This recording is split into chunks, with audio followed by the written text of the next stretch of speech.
everybody. Here we are, all ready to take you down to Pine Ridge for another visit with Lum and Abner. Brought to you by the makers of Horlicks, the original malted milk. Don't forget that Lum and Abner have only a limited quantity of the pictures they're sending out. Thousands of their friends have written in, and there aren't many left. And that's not surprising. It certainly is a swell picture. It shows the old Pine Ridge philosophers both in character, just as you've always pictured them to yourself, and also as they are in real life. If you've never seen the real Lum and Abner, you certainly are going to get a surprise. All you have to do to get one of these big 2-in-1 pictures right away is to send in your name and address on the back of a wrapper from a half-pound or larger package of Horlicks malted milk to Lum and Abner, care of the station to which you are now listening. Remember, though, this offer will be withdrawn soon, so act tonight, as soon as you've heard Lum and Abner. And now, let's see what's happening down in Pine Ridge. When Lum and Abner learned that it was unlawful to start a chain letter, they immediately began trying to get rid of the hogs they'd received from the hog chain letter they started last week. However, yesterday they learned that it was no offense to keep the hogs, and not much likelihood of their getting in trouble over the letters they started. So they are again enthusiastic over the results of their plan for farm relief. As we look in on Pine Ridge today, Lum is over at Abner's house counting the hogs they have received. And we find Abner and Grandpappy Spears down at the Jot'em Down store, apparently very busy. Listen. All right, Grandpap, it's your move. Well, I know it. Just give me time, quit rushing me. Well, you sat there for 20 minutes looking at that checkerboard. I'd have figured you'd forgot whose move it was. Wait a minute, how did you ever get that man clean down in here? I jumped down there, taking 2 of your men when I done it, too. I don't recollect seeing you doing that. That was when you got up to wait on Sister Simpson a while ago, Grandpap. Yeah, well, it's mighty funny to me every time I get up to wait on somebody. When I come back, you jump 3 or 4 of my men. I never jumped 3 or 4. I jumped 2. You weren't gone no time, hardly. Wait a minute here. You ain't accusing me of cheating, are you? I ain't accusing you of nothing. I'm just saying it's downright astonishing how much better you do when I ain't here to watch you. Yeah, well, that's all right, then. Just recollect, though, who you're working for. I don't want no hard help accusing me of nothing. Listen, I see you anyhow.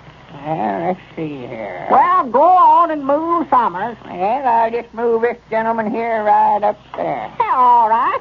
I'll take this and right on into your king. Now, wait a minute. Just move right back where you was. That don't count. I hadn't took my hand off it. Why, you had to. I never done no such a thing. I just moved it up there to see what would happen if it was to. Yeah. All right. You don't want to play the game fair. Well, just go ahead. Take it back. I just leave play with some young'un. Yeah, you do a heap better playing with some young'un, I'll say that. Here, I'll move right over there. Now then. Well, let's see. Dog it, I never seen that move. That sort of changes things up. I'm feared that ruined me there. Believe that's our ring, Abner. Well, go ahead and answer it then. Oh, it's more than likely somebody wanting you. Now, you go ahead, Grandpap. It bothers me to have to get up when I'm concentrating this way. And blame it, I wish folks would quit bothering us. I had you beat till this happened.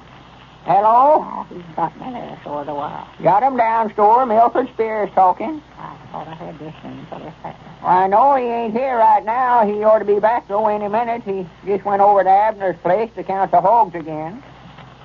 Count the hogs that they got in on their chain letter. I guess what I'll do, I'll jump that right into his king roll. Huh? All right, Squire, I'll tell him when he comes in. All right. Come here, Grandpap. Look here what I done. What's the matter? Why, I've taken 3 of your men. I jumped clean into your king roll. I never seen it till you got up to answer the phone there. Wait a minute here. I never seen no jump like that. No, that was a bad move you made, Grandpap, that last one. Yeah, well, the worst move I made is when I got up to answer the telephone. Now, just put them right back where you got them at. Well, I won't do no such a thing. I've taken them 3 men fair and square, and I'm going to keep them. Oh, no, you don't. No, sir, you can't pull no such stunts as that on me. Give me them checkers. Keep your hands off them checkers, Grandpap. Just get them off of there. Them belong to me. What's going on in here, anyway? Oh, howdy, Lum. Sit down, Grandpap. I'll give them back. Don't say nothing. Sit down. I could hear you fellas arguing clean outside there. Just put that checkerboard up. You'd run a customer off. Be feared to come in here with all that ruckus going on. Grandpap was accusing me of cheating. Well, you was cheating. I got up to answer the telephone while I was up there talking on... I never taken a man that never belonged to me. Well, just hush up about it. I don't want to hear no more about it.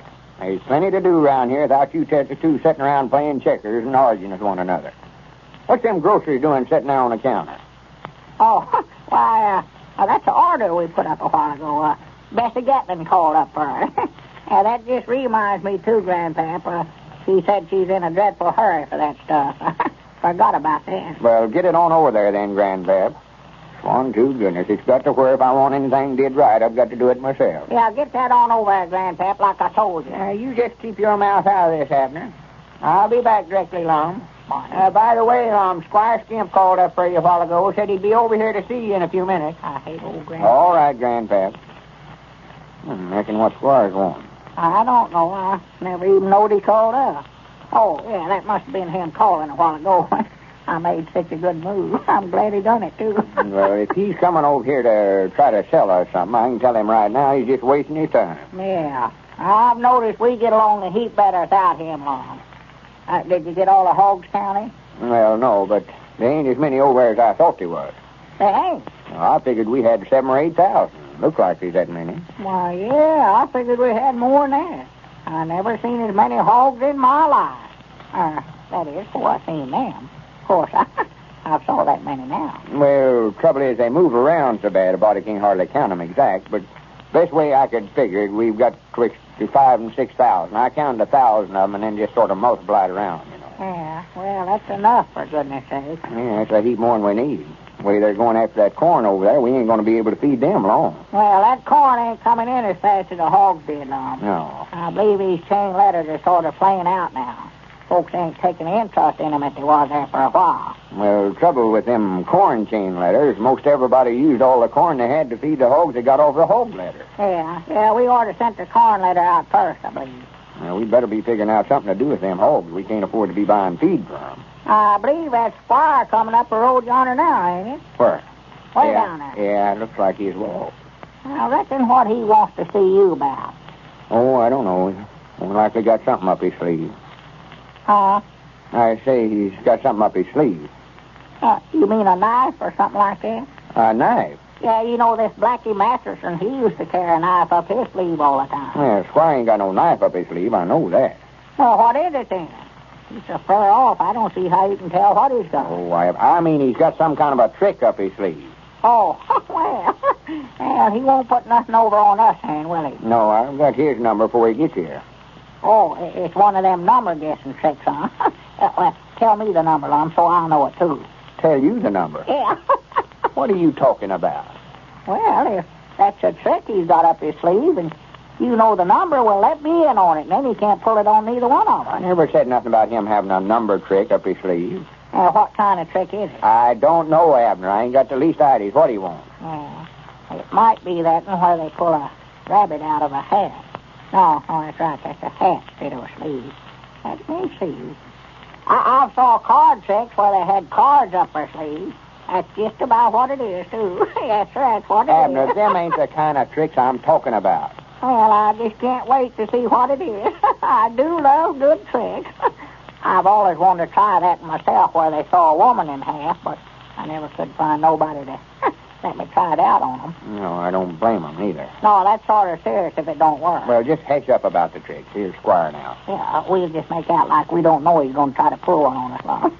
Yeah, I can see now that he's got something up his sleeve, all right. Well, now, don't say nothing about him having nothing up his sleeve. Oh, no, I won't let on. Howdy, Squire. Yeah, come in, Squire. Good evening, gentlemen. Good evening. Been looking for you. Grandpap said you called up and said you'd be over. Yeah, go ahead and get started, Squire. Shut up, Abner. Well, I guess we may as well get right down to business, man. Yeah. Wait a minute now. Now, let me feel that sleeve first. Yeah, we're on you, Squire. You can't put nothing over on us. Abner, will you sit down there and hush up? Go ahead, Squire. What I come over here to see you men about, Abner, turn Squire's arm loose. Just get away from him. Leave him alone. I couldn't feel a thing. Well, you better go over and be straightening up them shelves and put that checkerboard up. Blame it, I want to watch that trick. Excuse Abner, Squire. Go ahead.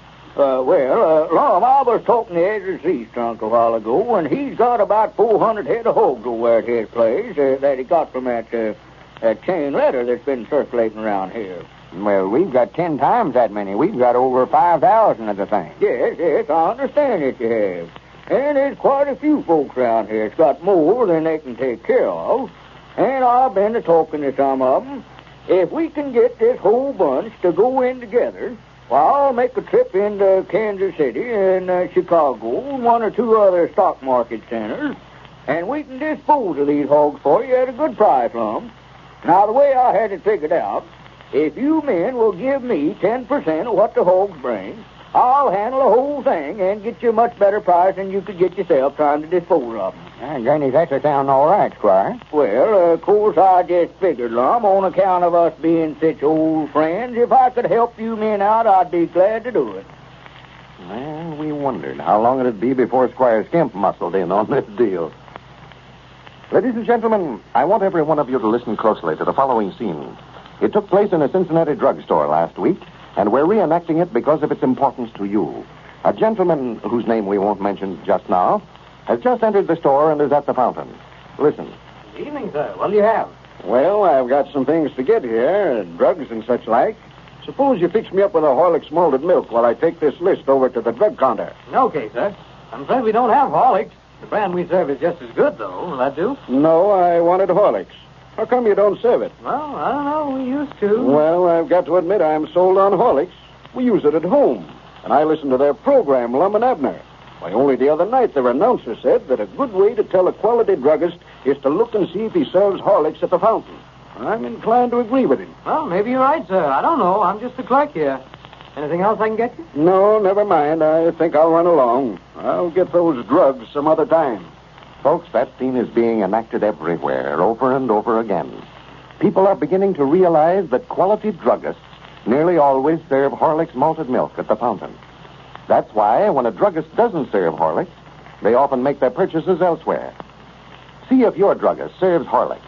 If he doesn't, ask him to get it and serve it at his fountain.